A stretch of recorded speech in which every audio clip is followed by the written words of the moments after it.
Memória pra quê? Memória pra quê? Memória pra quê? Memórias pra quê? Memória pra quê? Memória pra quê? Memória Pra quê? pra quê? Memória pra quê?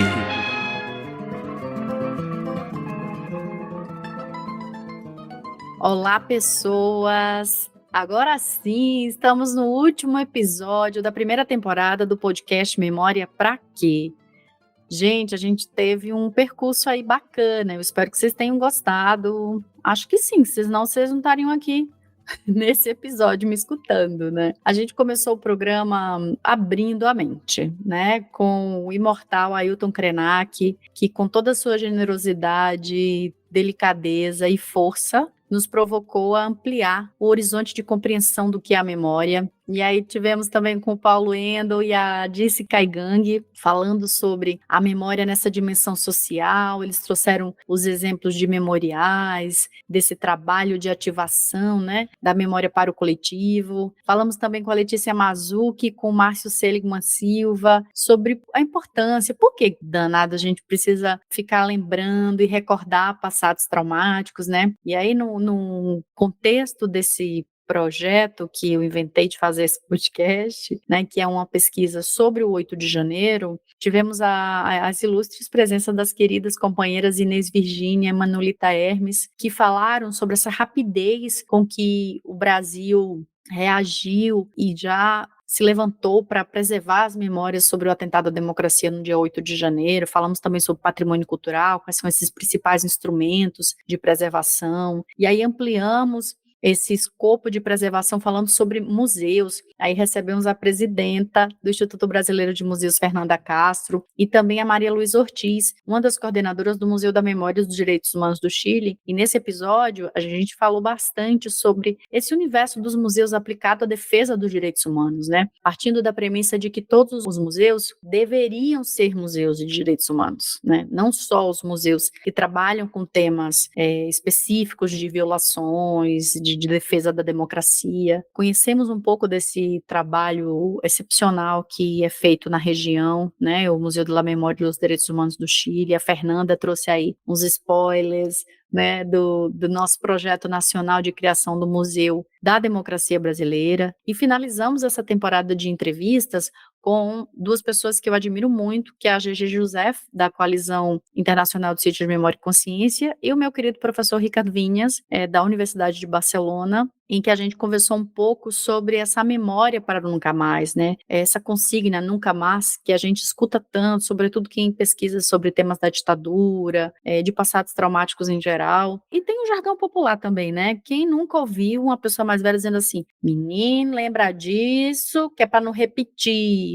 Antes fosse, né? Se a gente lembrasse, se o fato de lembrar pudesse garantir que a gente não repetisse erros, minha gente. A moda dos diários não tinha acabado, né? Vamos combinar? Eita, revelei minha idade. Mas aqui, esse episódio final, ou compilado, que até o Gustavo, nosso editor querido, sugeriu a gente ampliar e fazer, tem essa perspectiva de fazer esse levantamento geral das discussões que tivemos, mas também uma conclusão?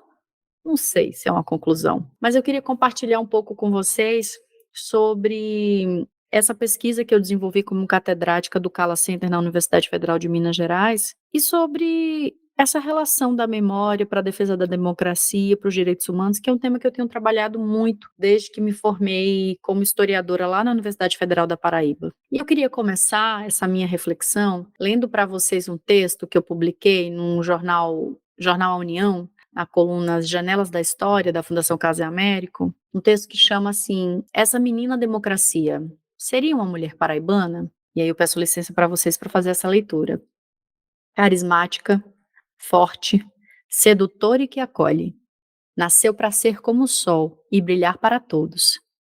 Veste renda renascença e caminha com os pés livres e descalços.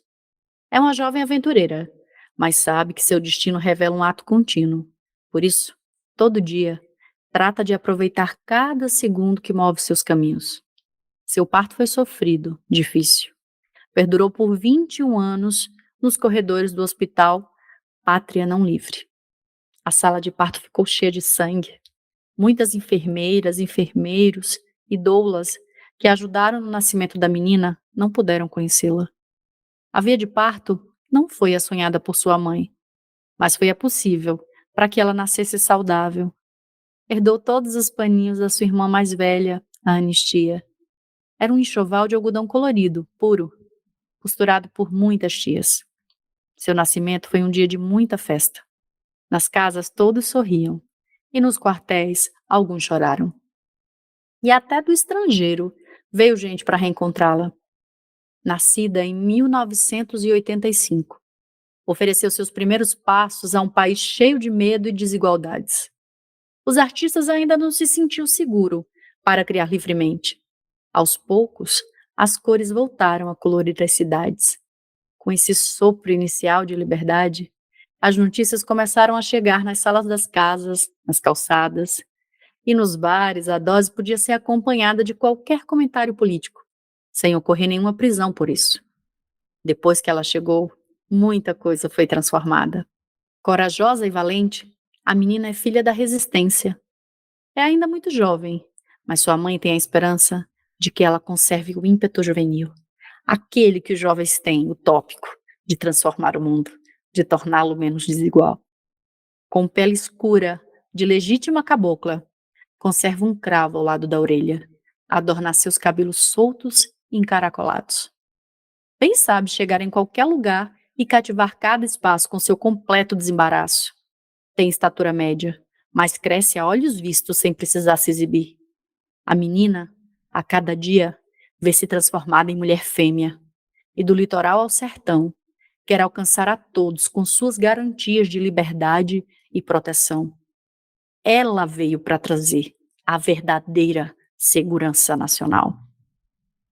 Ao recordar esse texto, eu me perguntei se a sociedade brasileira, pós-redemocratização de 1988, construiu uma ideia de democracia vinculada ao ideal masculino de ser. Mas não qualquer homem, viu? Um homem heterossexual branco, que só precisa seguir vivendo, porque já nasceu com privilégios que serão mantidos continuamente por todos que possam vir a interagir com eles.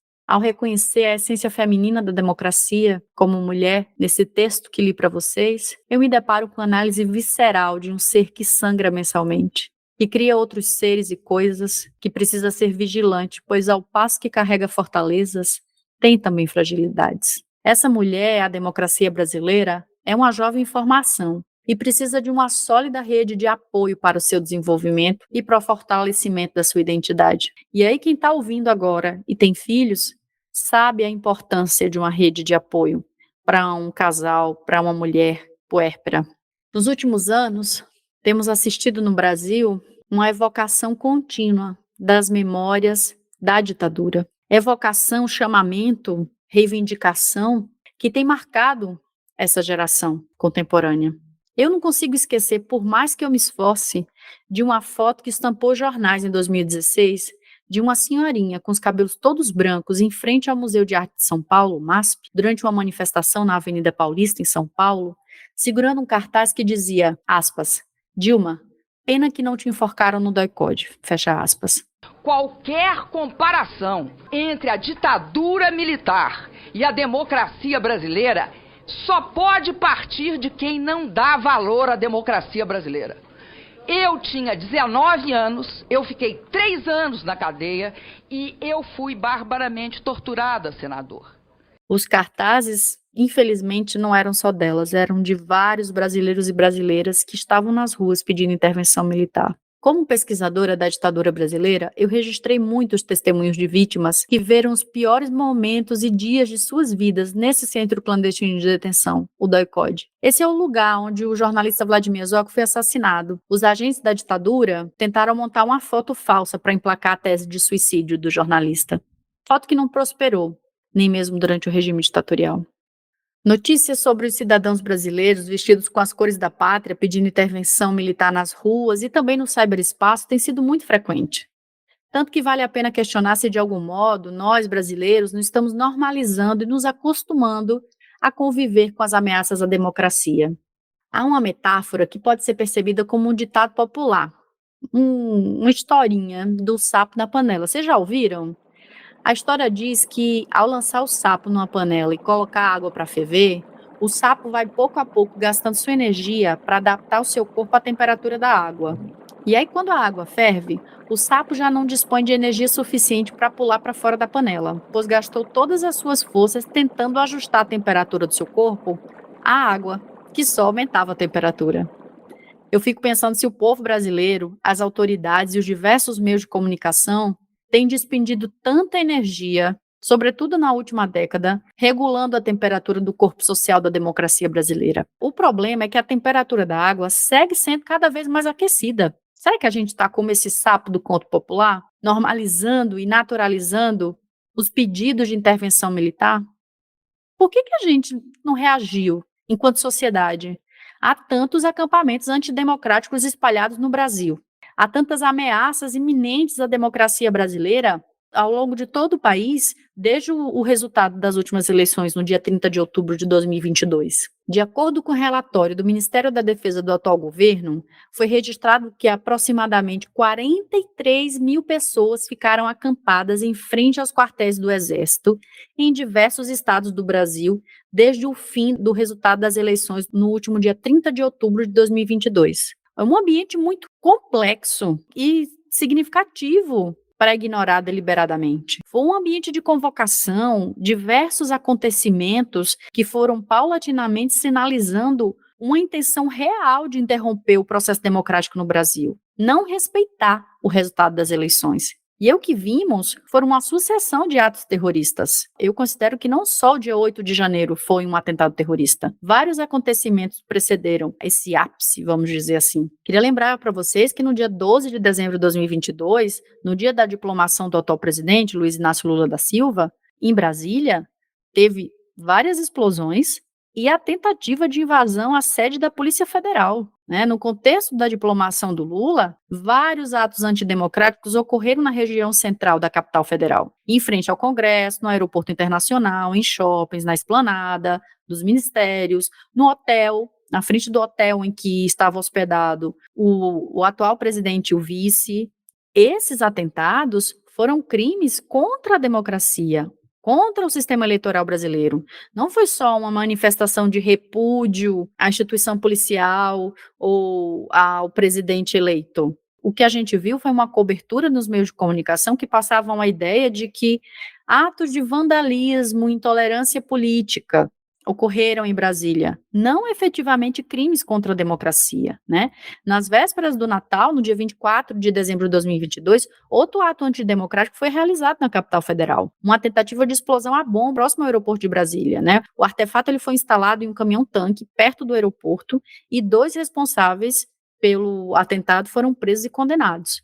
O delegado que prendeu o empresário no mesmo dia do atentado disse à imprensa que, abre aspas, ele, o empresário, confessou que realmente tinha a intenção de fazer um crime no aeroporto, que seria destruir um porte ou algo do tipo para causar o caos, e o objetivo dele era justamente chamar a atenção para movimento que eles estão empenhados, fecha aspas. A imprensa de diversos veículos de comunicação divulgou trechos desse auto de prisão, em que o terrorista teria afirmado que, abre aspas, ultrapassados quase um mês, ele se refere aos acampamentos em Brasília, nada aconteceu. Então eu resolvi elaborar um plano com os manifestantes do QG do Exército para provocar a intervenção das Forças Armadas e a decretação de estado de sítio para impedir a instauração do comunismo no Brasil. Fecha aspas. Na casa desse terrorista foi apreendido muitas armas e munições, demonstrando aí uma articulação financiada desses atos terroristas, desses atentados contra a democracia. Me parece fundamental pensarmos que o 8 de janeiro, o atentado articulado aos prédios dos 3 poderes para derrubar a democracia no Brasil, não foi um ato isolado e não foi manifestações de cidadãos insatisfeitos com o resultado da eleição. Agora vamos parar um pouquinho assim. O que você estava fazendo no dia 8 de janeiro? Você lembra? Onde você estava no dia 8 de janeiro de 2023? Parece pergunta aquelas de interrogatório, Mas vamos fazer esse movimento? Vamos fazer esse teste? O que você estava fazendo no dia 8 de janeiro de 2023? Qual é a sua memória sobre essa data? Para mim, eu lembro que era um domingo frio, chuvoso. Eu estava na cidade mais populosa do Brasil, em São Paulo. E eu lembro de tomar um café da manhã bem demorado com a minha família, fazer uma caminhada até o supermercado. Depois do almoço, eu lembro de ter ligado a TV e me deparar com a sensação de medo pelo futuro do país. A minha casa, ela já foi alvo de várias ameaças de bolsonaristas. A minha casa tem um portão vazado e eu estampava uma grande bandeira escrita "Fora Bolsonaro", desde o começo do ano. Além de várias ofensas verbais que ouvimos, né, na minha residência, em frente à minha residência ao longo do período eleitoral, prévia à votação do segundo turno, um carro com um homem armado no carona passou na minha porta, de arma em punho. Eu estava sentada na calçada com a minha filha de 4 anos. Pois é, nordestino tem isso, gosta de ficar na calçada. Estava lá com a minha filha de 4 anos sentada e esse homem passou com a arma em punho e atirou numa placa, numa árvore, uma placa que era de não estacionar. Eu fiquei paralisada por alguns minutos antes de acionar a polícia, que chegou minutos depois da denúncia, para fazer uma ronda no bairro atrás do veículo, que não foi localizado. O dia 8 de janeiro, eu reativei a memória dessa paralisia.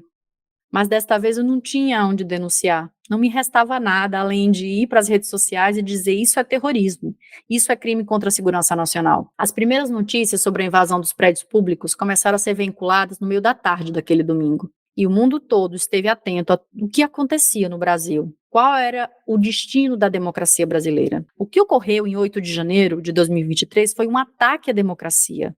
Não somente a depredação dos bens móveis integrados e imóveis públicos. E eu estou repetindo isso, eu sei, você já ouviu isso, eu já falei isso aqui.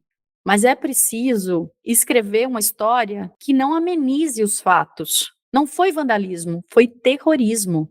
A memória sobre esse dia histórico precisa ser focado no ataque iminente à vida da democracia, não à materialidade dos danos físicos. O vandalismo cometido nos prédios foi a materialização de um atentado de natureza imaterial, ou seja, intangível, que a gente não consegue tocar, pôr a mão. Foi contra o Estado Democrático de Direito. Vejamos, vou falar para vocês agora uma sequência do que ocorreu em 8 de janeiro. Mais de 1.000 pessoas caminharam cerca de 8 quilômetros até a Praça dos Três Poderes, saindo da frente do quartel-general do Exército até a Praça dos Três Poderes, acompanhados por policiais militares do Distrito Federal, que estavam realizando, abre aspas, porque foi o que saiu na imprensa, segurança dos manifestantes na via, fecha aspas. Esses manifestantes chegaram próximo à Praça dos Três Poderes por volta das 3 horas da tarde. Então, esses terroristas invadiram o Congresso Nacional, seguido da invasão do Palácio do Planalto e, simultaneamente, a invasão ao prédio do Supremo Tribunal Federal. Essa invasão só foi contornada por volta das 6 horas da tarde, 18 horas, após um decreto de intervenção federal da segurança do Distrito Federal pelo presidente da República. O Supremo Tribunal Federal registra que foram presos em flagrantes 2.151 pessoas. Destas, 745 pessoas foram liberadas após a identificação, sendo que 50 mulheres estavam com filhos menores de 12 anos, e os demais eram muitos idosos, entre 60 e 70 anos de idade.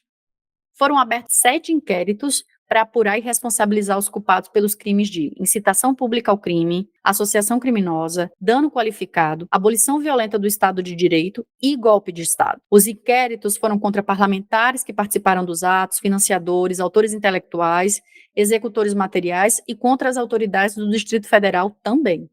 Foi criado, após o 8 de janeiro, uma comissão parlamentar mista de inquérito. E o relatório dessa CPMI sobre o 8 de janeiro informa que, de acordo com os dados da Secretaria de Estado da Administração Penitenciária do Distrito Federal, a SEAP, cerca de 60% dos denunciados são homens entre 36 e 55 anos, e outros 40% são mulheres com idade média de 46 anos. A maior parte vem de cidades do interior do Brasil, principalmente São Paulo, Minas Gerais e Paraná. Metade dos denunciados recebeu auxílio emergencial durante a pandemia da Covid-19 e menos de 20% tem filiação partidária. É muito importante nós pararmos para refletir sobre o que foi o 8 de janeiro. Estamos em vias de completar um ano do atentado à democracia, e aí o Supremo Tribunal Federal imediatamente deu uma resposta de que a democracia saiu inabalada, mas não podemos simplesmente tocar o barco.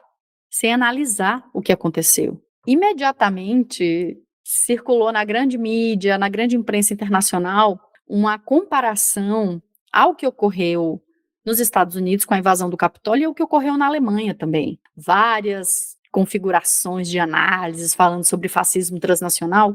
Não ignoro o avanço do fascismo que rompe, que atravessa as nações, que está voltando a ter um grande espaço. A extrema-direita e suas pautas agressivas, não conservadoras, agressivas, criminosas, têm atravessado muitos países e crescido no mundo todo. Mas, antes de analisar o que ocorreu no dia 8 de janeiro no Brasil, numa escala de análise internacional, transnacional, é preciso entender o que estamos fazendo com a nossa democracia. Eu acho que é importante a gente pensar que o chamado bolsonarismo não é só uma ode à figura do ex-presidente, também chamado de mito, mas é uma ode, uma convocação ao que ele, enquanto político, evoca de ser despertado no Brasil, que silenciou as divergências durante muito tempo. Bolsonaro ele vem irrompendo, quebrando vários protocolos, divergindo da política partidária nacional,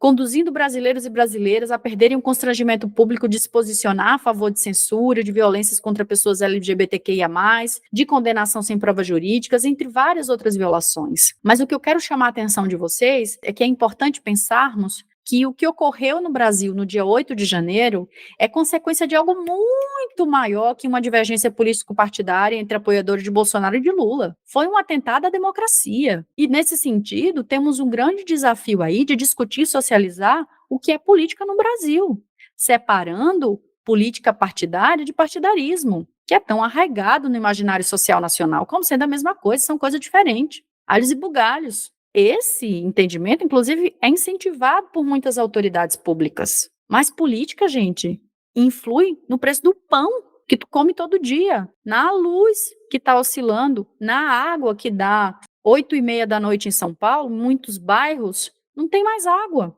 Política é tudo, gente. E se você não se posiciona, e se você não se coloca como cidadão que pensa, outra pessoa vai fazer isso no seu lugar. E se sobrepor à tua vontade muitas vezes. Eu tenho pensado muito sobre esse nosso jeitinho brasileiro, né? Há vários autores e autoras que analisam essa característica nossa de os bonzinhos, os simpáticos, caipirinha, samba. Ai, que coisa linda. Brasileiro é gente muito boa, muito querida. Nós evitamos o conflito, não gostamos de confusão.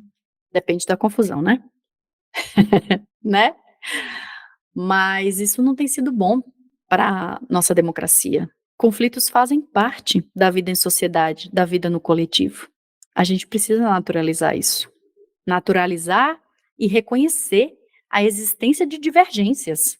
Isso é saudável. O que não é saudável é a imposição, é a restrição, é a censura, é o silenciamento. E é o que se tentou implantar no Brasil no dia 8 de janeiro de 2023.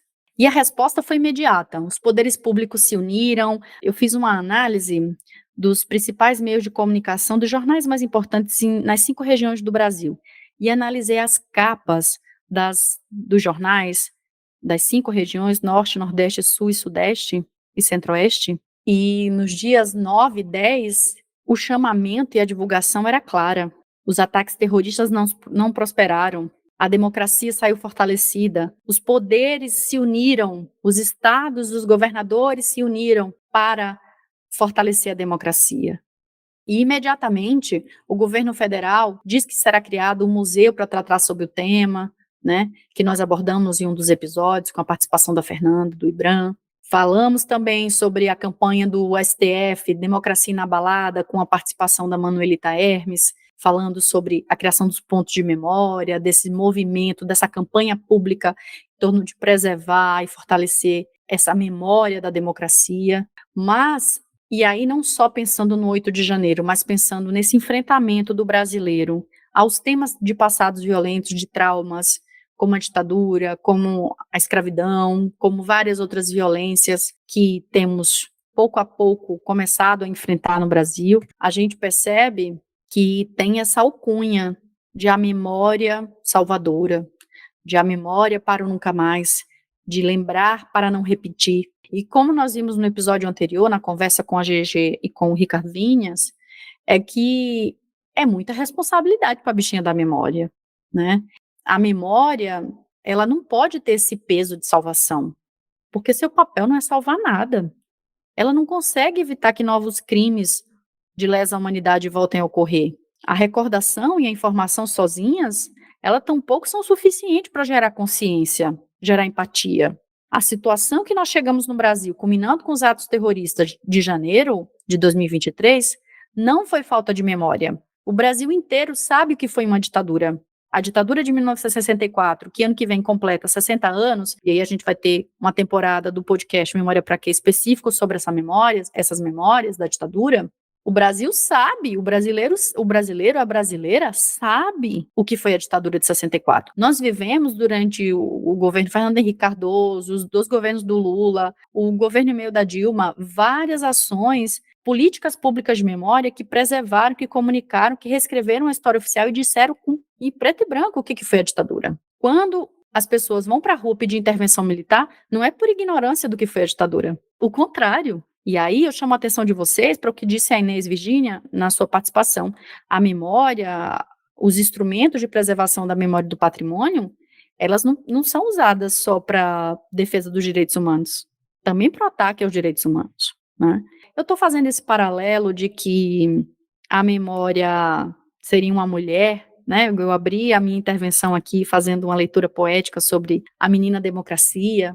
Então, fazendo outra simbologia aqui, eu poderia sugerir que a memória está para o nunca mais, crimes contra a democracia, como a segurança está para as mulheres na rua do Brasil. Você é mulher?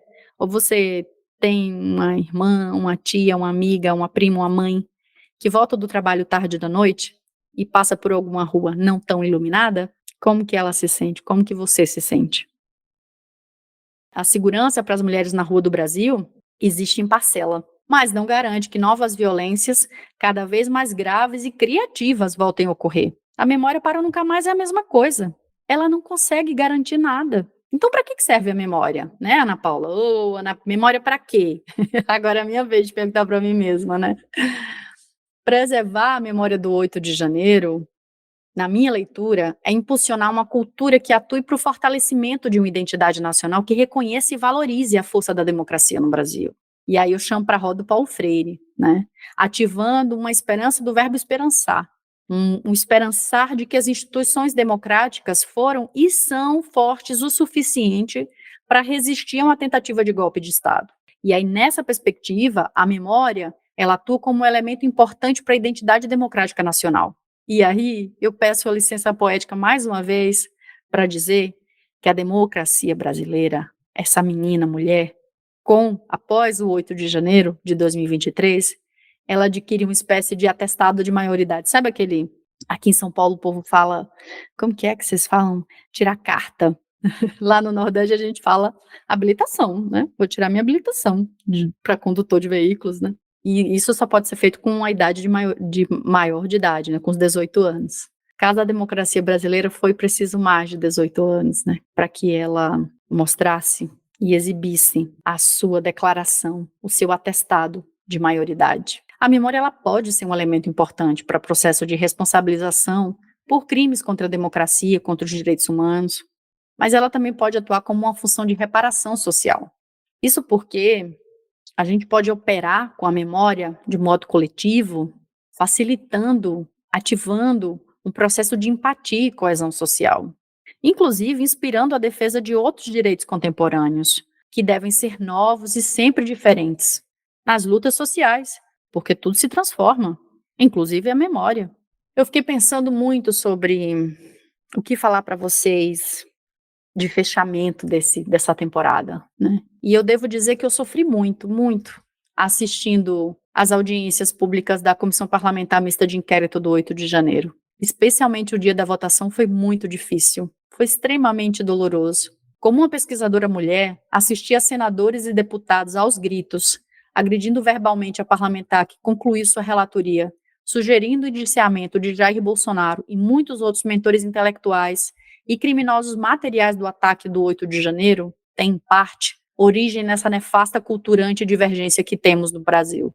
É possível discordar, gente, na democracia, mantendo respeito ao outro, mas não foi isso que o país assistiu na Câmara do Senado Federal da República. E aí eu queria compartilhar com vocês o trecho de um livro de um sociólogo boliviano, o Álvaro Garcia Linera, que foi vice-presidente da Bolívia, e sobre o golpe que sofreu em 2019 no seu país, ele registrou que, abre aspas, a direita democrática, desde que os seus privilégios de casta e sobrenome, os seus bens e as suas prerrogativas não sejam substancialmente e estruturalmente afetados. Quando se coloca em risco na busca pela igualdade, tiram a fantasia de democrata, tiram a trava da língua que limita o excesso de suas palavras e sua fúria, e o ódio é desencadeado no discurso, na palavra, na ação, em órgãos populares, especialmente contra mulheres. Lineira, 2022. Eu queria me solidarizar à senadora Elisiane Gama e com todos e todas parlamentares que atuaram em defesa da democracia, não só nessa CPMI, mas no Brasil da contemporaneidade.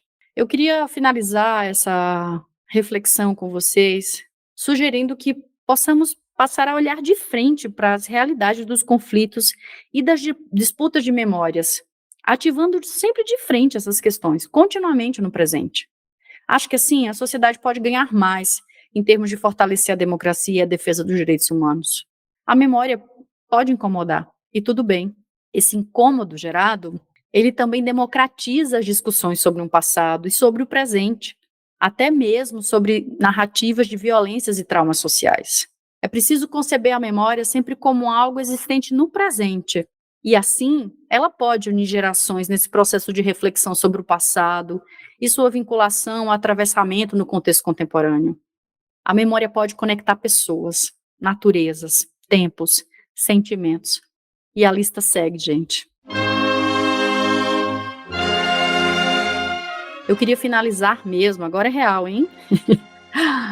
Trazendo um trecho do inspirador pedagogo Paulo Freire.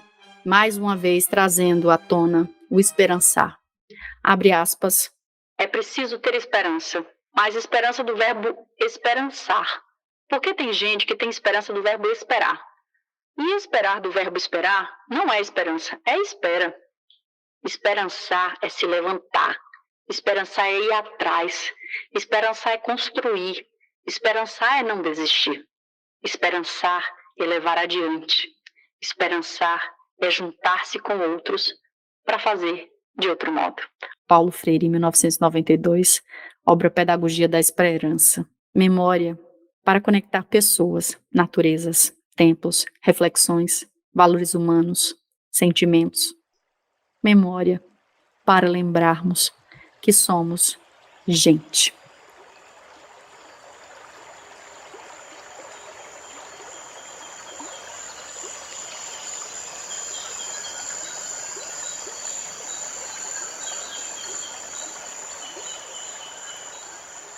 Penso que o tempo é como um amigo que caminha junto comigo. Por isso, ele não me persegue. Essa frase, a primeira vez que eu formulei era assim, foi há 30 anos atrás, viajando em trilhas e subindo igarapé com o meu amigo fotógrafo Hiromi Nagakura, e uma viagem que eu chamo de viagem filosófica. Nós fomos, talvez, umas 8 vezes à Amazônia, num período de 4 anos consecutivos. A cada ano ele vinha e fazia 2 viagens comigo para a Amazônia. Era uma experiência de acompanhar as comunidades naquela região e fotografar, registrar, que foi o que o Nagakura fez. O tempo, nesse sentido, de não nos perseguir, implica num exercício nosso de pacificação do tempo. É uma amizade que a gente faz com isso que é o tempo. É Caetano que tem a música que fala do tempo como uma entidade, né? O tempo, tempo, tempo, aquela árvore tempo, né? Então, ele tem muitos significados e muitas representações em diferentes mundos, cultura e tal. A minha experiência poética de relação com isso que a gente chama de tempo, ele é implicado com a ideia de memória, que é o assunto que você está,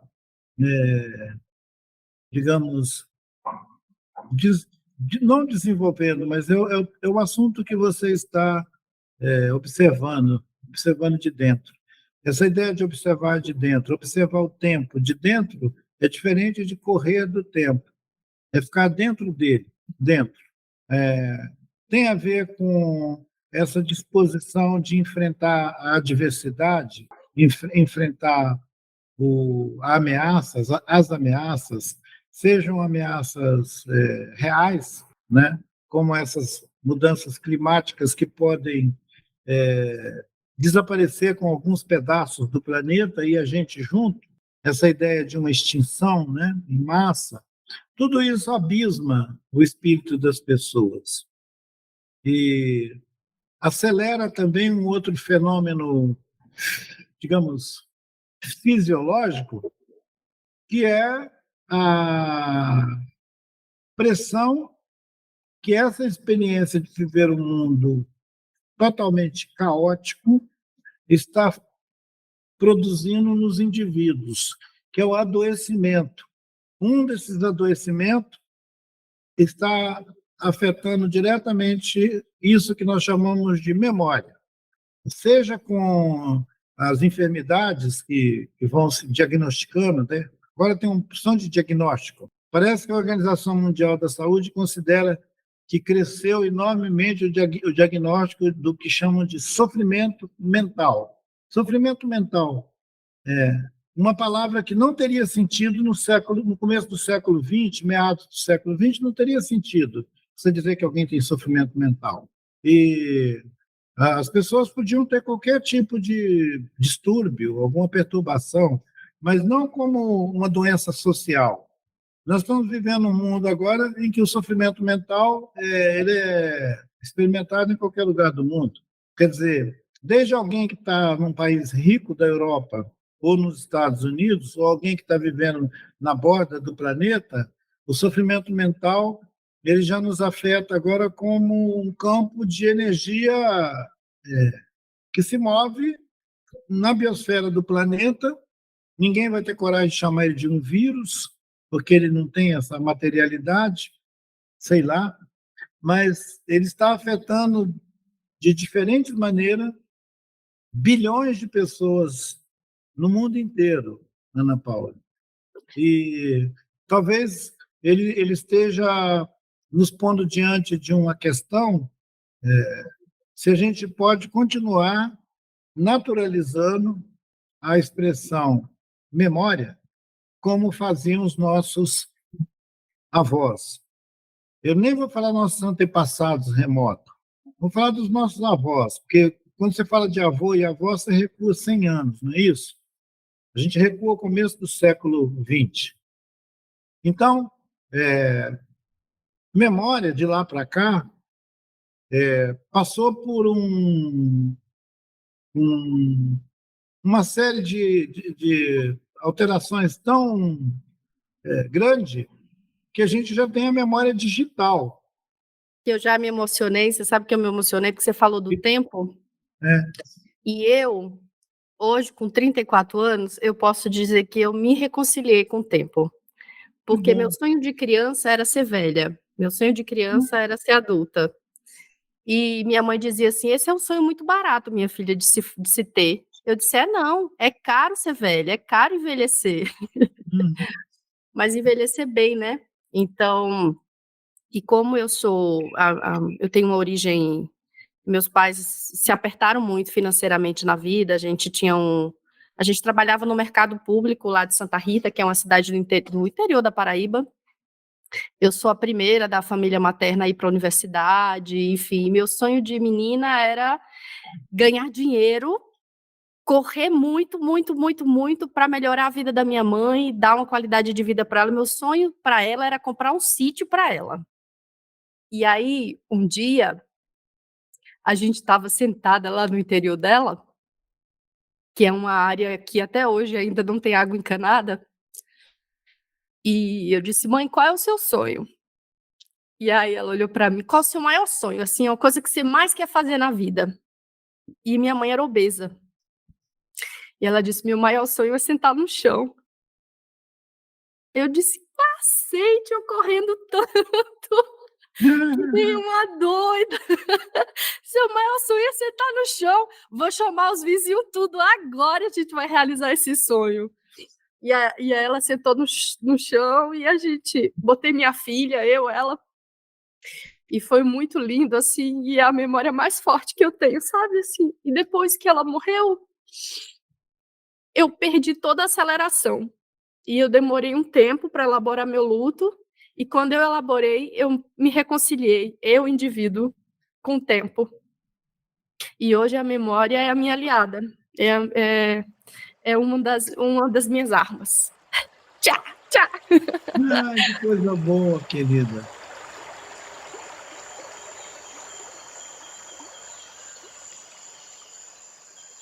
Você acaba de ouvir um trecho da minha conversa com Ailton Krenak sobre tempo, memória, reconciliação.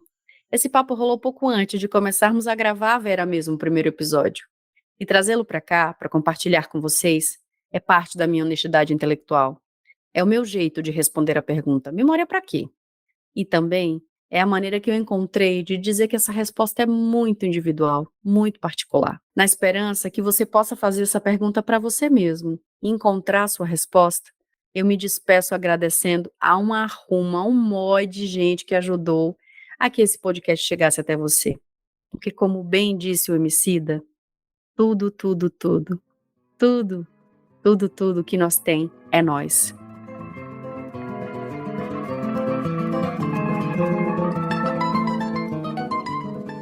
E com essas palavras eu quero finalizar essa temporada agradecendo ao Centro Maria Sibila Merian de Estudos Latino-Americanos Avançados, o CALA Center, e o Instituto de Estudos Avançados Transdisciplinares da Universidade Federal de Minas Gerais, por terem aceito que esse material fosse pensado e produzido durante minha estadia como catedrática na cátedra Crises na América Latina. Quero agradecer também a Letícia Julião e sua sobrinha Luciana Julião pelas conversas, dicas, incentivos na etapa da pré-produção desse podcast. Agradecer ao Gustavo Nalva, meu editor maravilhoso, que fez mágicas na produção desse material que vocês estão ouvindo. E Gustavo, obrigado por ter segurado minha mão do começo ao fim dessa aventura. Gente, esse negócio de podcast dá trabalho, viu? E sem o Gustavo não teria ficado tão lindo assim. Agradeço também a Amanda Piloto, que fez essa aquarela maravilhosa que estampa esse programa. Imagem que nos ajuda a lembrar o poder da natureza. E como a memória é algo que não é reto e duro. Ela escapa, vaza, como as tintas numa aquarela. A equipe de comunicação do Cala Center, que completou a logo, feita pela Amanda, com o nome do programa, e se vocês notarem, uma referência à fonte gráfica Chicha, uma gráfica de resistência latino-americana. Agradeço também a Natália Gonçalves, que produziu as artes dos episódios, e a Silvia Torres, que produziu o vídeo de divulgação do programa. Aos dubladores Bruno Rosa e a minha amiga Jenny Gonzalez, que fizeram a tradução para o português. Ao meu ex-aluno Gabriel Roque, que atuou na transcrição de alguns episódios, a turma da comunicação do IEAT, Fábio Oliveira, e ao Douglas, que atuaram na preparação do conteúdo para o canal do YouTube, tornando esse material também acessível, a todas as pessoas que confiaram no projeto e se doaram participando dos episódios e compartilhando sobre sua existência, muito obrigada. E eu vou terminar esse último episódio mordendo minha língua. Eu briguei tanto com meu marido, porque ele era viciado em podcast, e agora cá estou eu, virando podcaster, e chegando no ouvido dele, de outro modo. Te amo, Pita. É isso, meu povo, ano que vem tem mais, eu mordo a língua, mas eu não morro não, viu? Em março de 2024, teremos uma temporada exclusiva sobre as memórias da ditadura civil-militar, que vai fazer aniversário redondo em março, 60 anos, e eu espero vocês para falar sobre essas memórias conflituosas que ocultamos durante tanto tempo no Brasil e que eu espero que vocês tenham entendido e compartilhado da compreensão de que é preciso falar sobre as divergências. Te espero, um cheiro estralado e até breve.